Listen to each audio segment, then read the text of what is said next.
السلام علیکم ورحمۃ اللہ وبرکاتہ۔ محرم الحرام کا مہینہ آتے ہی گلیوں میں سبیلیں لگ جاتی ہیں، کوئی شربت بانٹ رہا ہوتا ہے، کوئی ٹھنڈا پانی، کوئی دودھ، کوئی کھانا۔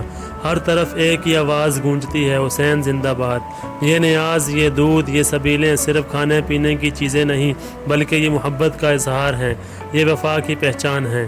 ناظرین، محرم صرف ایک فرقے کا مہینہ نہیں، یہ تمام مسلمانوں کا مہینہ ہے، کیونکہ امام حسین علیہ السلام صرف اہل تشیع کے نہیں بلکہ رسول اللہ صلی اللہ علیہ وآلہ وسلم کے نواسے اور پوری امت کے لیے مشعل راہ ہیں۔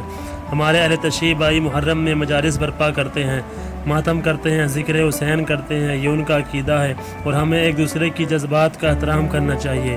اہل سنت بھائی بھی اس مہینے میں روزے رکھتے ہیں، درود و سلام پڑھتے ہیں اور امام حسین علیہ السلام کی شہادت کو یاد کرتے ہیں۔ ہمیں فرقوں سے نہیں، فکر حسین علیہ السلام سے جڑنا ہے۔